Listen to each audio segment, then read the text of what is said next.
Lo dijo en la primera hora.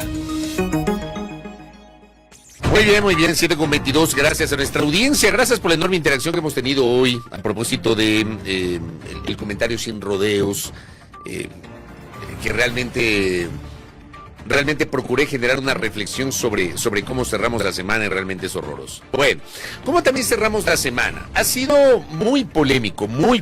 De hecho, ayer orienté mi comentario en ese sentido, sobre la manera como la Administración de Justicia decide sentenciar a Mayra Salazar, quien es considerado una pieza clave dentro del armaje de los casos Metástasis primero y luego Purga. Una suerte de operadora de varios casos de corrupción, se le ha ubicado como operadora del narcotraficante Leandro Norero, etc. Ella recibe una sentencia de 15 meses de privación de la libertad, lo que implica que en marzo del próximo año ella podrá,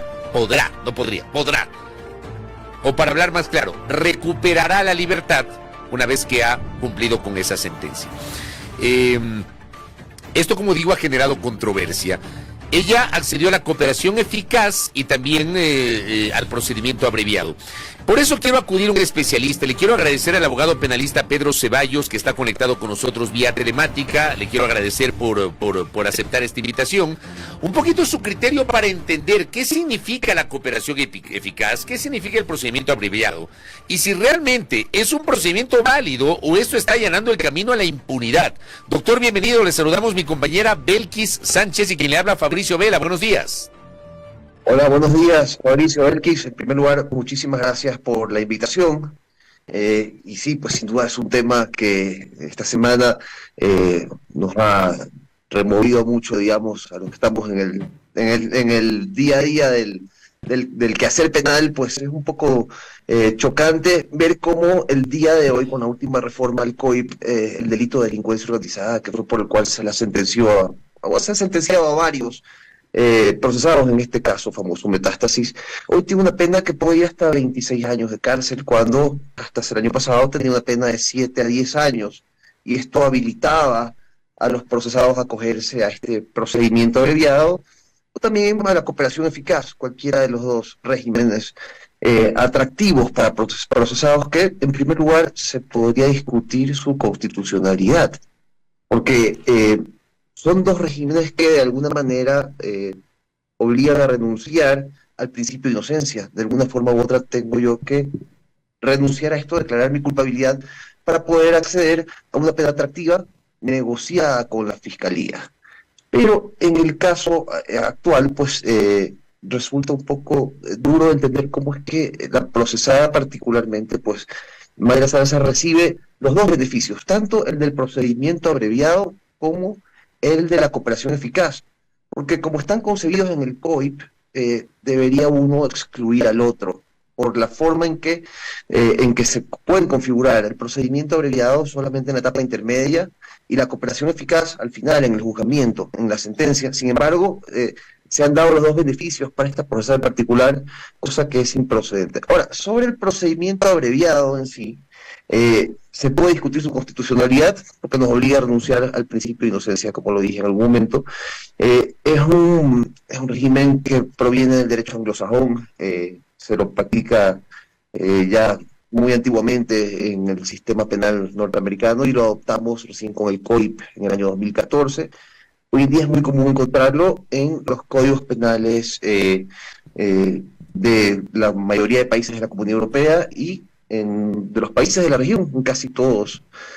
Se trata de buscar un ahorro de economía procesal para casos donde el procesado se sabe complicada su situación, porque la Fiscalía en el juicio va a tener pruebas de sobra para condenarlo, para llegar a una condena.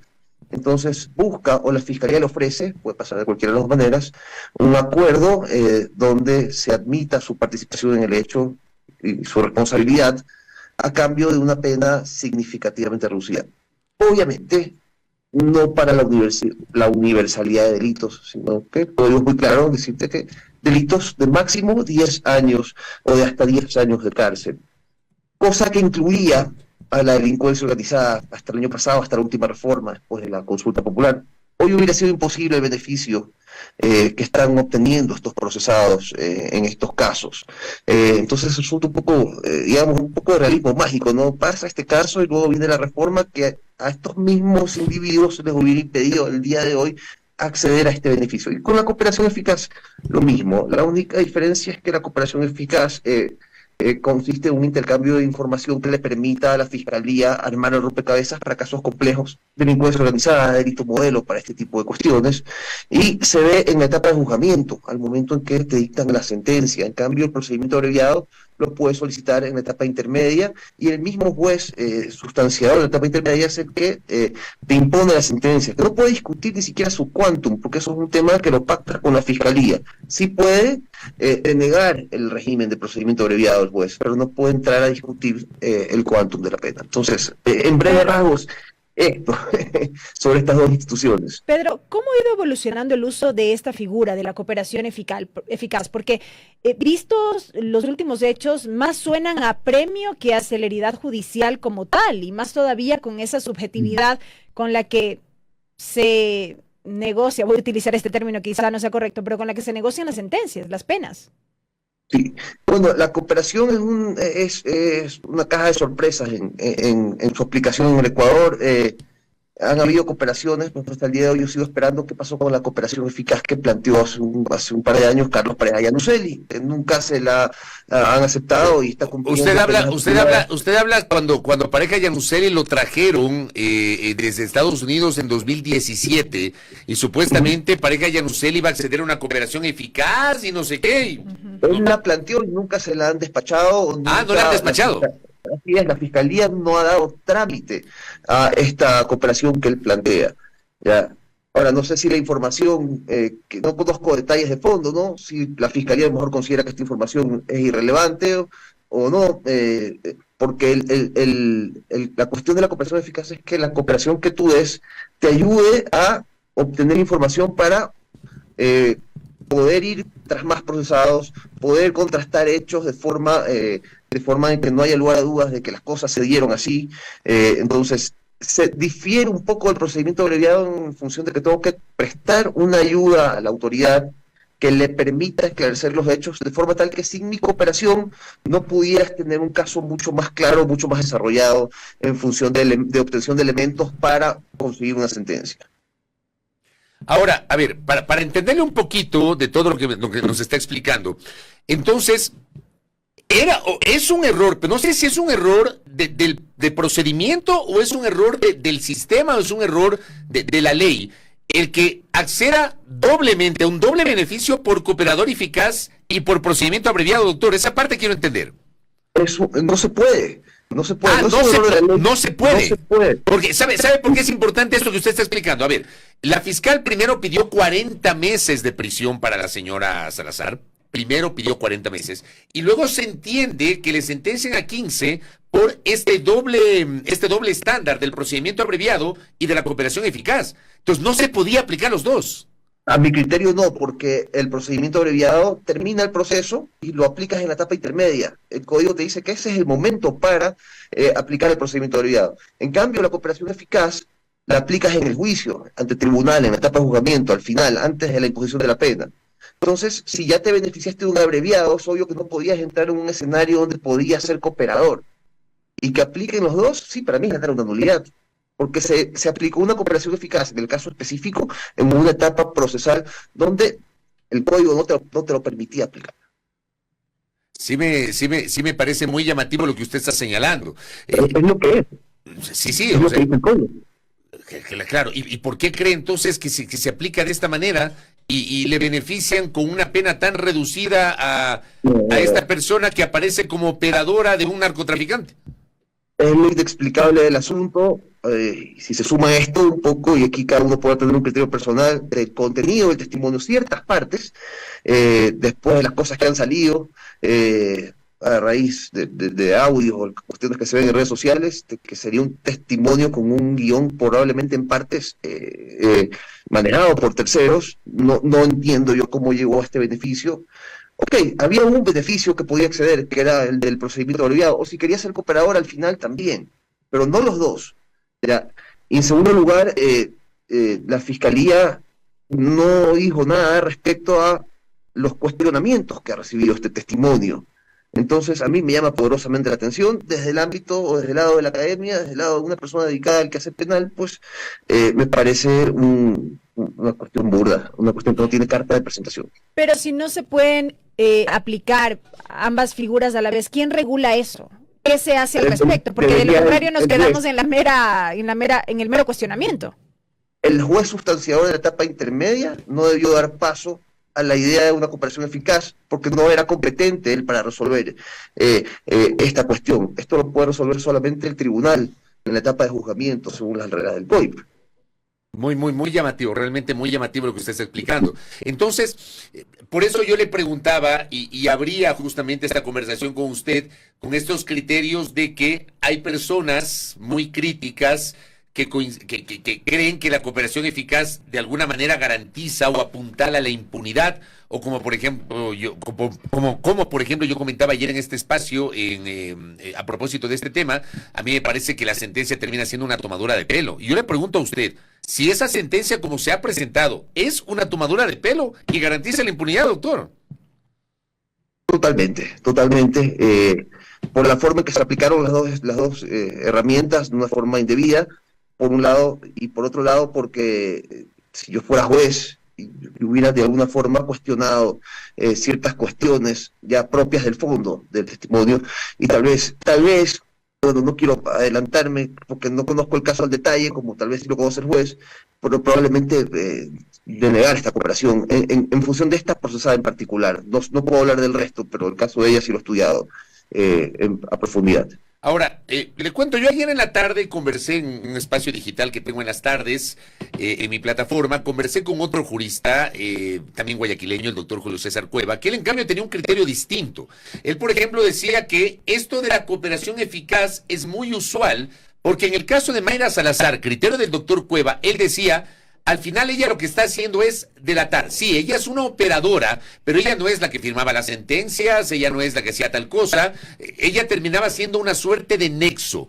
Y ella lo que hace es cooperar con la justicia, delatar, para que obviamente esa cooperación eficaz permita que luego se pueda establecer quiénes fueron los jueces corruptos, quiénes son los fiscales corruptos, quiénes son los abogados corruptos, etcétera, y ahí sí haya una sanción. Entonces, el doctor Cueva trataba de explicar que sí tenía sentido, a él sí le hace sentido el hecho de que se le haya beneficiado de esta manera a Mayra Salazar. ¿Cuál es su opinión, doctor? Probablemente sí, pero en la etapa correspondiente, no en la etapa en que se la benefició. Ya, hay una omisión procesal importante en la forma en que se dio la cooperación. Ya, ahora, si ella, como cooperadora en la etapa de juzgamiento, brindaba información que permitía a la Fiscalía armar el rompecabezas de lo que pasaba en la Corte Provincial de Justicia del Guayas, y se convertía en una cooperadora eficaz conforme a las reglas del código, bueno, que exista la figura jurídica regulada, como si lo hacen varios países, pues no me parece que sea una cuestión que garantice impunidad en la medida en que sea una cooperación seria y que dé resultados en la medida en que sin esta cooperación no podría la Fiscalía obtener el caso que tiene y los jueces poder llegar a una sentencia. Esa es la clave de la figura, que sin la cooperación no hubiera podido armarse el caso, o no se hubieran podido obtener elementos para condenar. Y que exista, yo estoy de acuerdo con que exista, no necesariamente, o sea, también hay, digamos, premios o beneficios procesales a lo largo de todo el COIP en todas partes del mundo, ¿no? El problema está para mí en que se apliquen mal, en que se apliquen de forma indiscriminada en etapas procesales no correspondientes, cuestiones que dejan nulidades abiertas por todos lados y también vulneran el principio de seguridad jurídica. Oiga, doctor, a ver, y luego de esto, uno entendería que si Mayra Salazar se beneficia, tiene este doble beneficio que usted lo cuestiona, y nos ha explicado jurídicamente por qué lo cuestiona, pero tiene este beneficio de 15 meses de privación de la libertad y ya en marzo, ya la señora Salazar recuperará su libertad, pero se entiende que esa cooperación eficaz debería provocar que en los siguientes meses tengamos, una serie de decisiones por parte de la Administración de Justicia que lleven a determinar reales responsabilidades. ¿Cómo ve usted el desarrollo de los casos Metástasis y Purga, que es una derivación? Y yo le añadiría también el caso Plaga, porque me parece que los tres casos de alguna manera están ligados, doctor. tendrá la fiscalía, ya cuando tenga en el banquillo de los acusados a los procesados en la etapa de juzgamiento, utilizar, digamos, de manera incontrastable los elementos o los hechos que Mayra Salazar haya aportado para condenar al resto, para que esta cooperación, que ya fue malhadada en una etapa incorrecta, pueda, digamos, tener la validez que la Fiscalía sostiene que tiene, porque la Fiscalía creo que tiene en el testimonio de Mayra y en la cooperación que ya ha brindado, información clave para más adelante en la sentencia llegar a una condena ejemplarizadora, si se quiere, contra el resto de procesados en los tres casos que usted menciona. Metástasis y purga, sobre todo, que son casi que primos hermanos, el hijo chiquito. Pero, por ejemplo, a ver, en el caso este de Metástasis, resulta que Salazar se beneficia con 15 meses, alias estimado igualmente con una pena reducida. O sea, hay una serie de penas reducidas para personajes que asumen esta cooperación eficaz. Por eso me parece que a partir de este momento no hay margen de error ni para la Fiscalía ni para la Corte Nacional. Para tener una sentencia, creo que no. Y creo que es lo que va a pasar. Más allá de los plazos y términos y que la etapa de juzgamiento siempre es dilatada, ¿no? Pero estoy en ese sentido en la misma línea. No hay margen de error. Creo que es un guión, digamos, construido con mucha coherencia en ciertas partes. Por lo menos puedo hablar sobre el testimonio de la señora Salazar, pero en otras partes también creo que se salía de guión para hablar de otras cosas y regresaba a la historia principal. Eso en cuanto al testimonio. No sabemos, porque la cooperación eficaz está todavía, digamos, en privado entre fiscalía y cooperador, si hay un contenido adicional, si hay elementos adicionales que solo conoce la fiscalía y la cooperadora. Pedro, ¿la legislación demanda reformas sobre estos temas? Bueno, hubo unas recientes respecto a la limitación en cuanto al procedimiento abreviado. Se agregó al catálogo reducido de delitos que habían otros a raíz de la consulta popular, entre esos la delincuencia organizada. Sobre la cooperación eficaz, no hay límites de delitos, se puede hacer para todos los delitos. La reducción es igualmente atractiva como la es la del procedimiento abreviado. No pueden sumarse la una o la otra, que es lo que aquí ha pasado, para nulidades generadas de ya.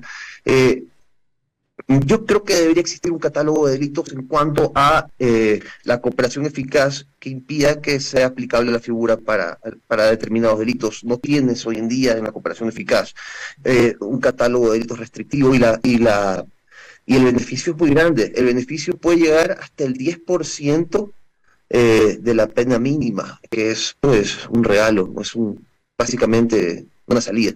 Oiga, doctor, acá mi colega Néstor Aguilera me escribe y pregunta, ¿se puede reversar esa u otras sentencias? De ser el caso, ¿quién lo puede hacer? ¿Aún se le puede dejar un tiempo prolongado en prisión? Y pregunta, ¿nos aprestamos a ver a Daniel Salcedo libre como que nada ha pasado? Yo creo que hay algunas preguntas interesantes que hace Néstor y le traslado a usted, doctor. ¿Se puede reversar? Sí, sin duda se puede reversar cuando esto sea revisado, el tribunal en primera instancia puede declarar, tiene que declarar la validez procesal, puede el tribunal, cuando vaya a dictar la sentencia de primera instancia, en la primera parte de la audiencia, declarar nulidad. Después lo puede hacer la Corte Provincial en apelaciones, y por último lo puede hacer la Corte Nacional ante un recurso de casación. Sobre el procesado Salcedo, ahí sí no tengo información que dar, porque no conozco su situación actual, ni siquiera sé si se ha cogido algún beneficio. Creo que pidió, y hasta ahí sé. Entonces, no sé qué va a aportar o de qué forma puede alterar esto el devenir del caso. La verdad, ahí sí no tengo respuesta para Daniel. Claro, además que Salcedo tiene un montón de procesos. Oiga, doctor, le quiero agradecer por el tiempo, por habernos aceptado esta entrevista y un poco conocer su criterio técnico sobre esta decisión que realmente yo suscribo en mucho. Créame, yo soy uno de los sorprendidos por esta decisión, y sí tengo esa sensación de que una sentencia tan reducida para una persona de la cual durante 7 meses nos han llenado de información de que ha tenido un montón de actividades presuntamente ilícitas, o sea, de verdad, uno puede considerar que esto es una burla, una tomadura de pelo. Doctor, gracias por el tiempo, muy gentil. Gracias. Muchas gracias a ustedes, que tengan buen día. Gracias a Pedro Ceballos, abogado penalista. Ya, no me haga asustar, Dieguito, por Dios. Yo tenía esas inquietudes, por eso le titulé esta entrevista, ¿cooperación eficaz o impunidad? ¿Qué onda con eso? Bueno. Primera plana, todas las noticias, todas las voces.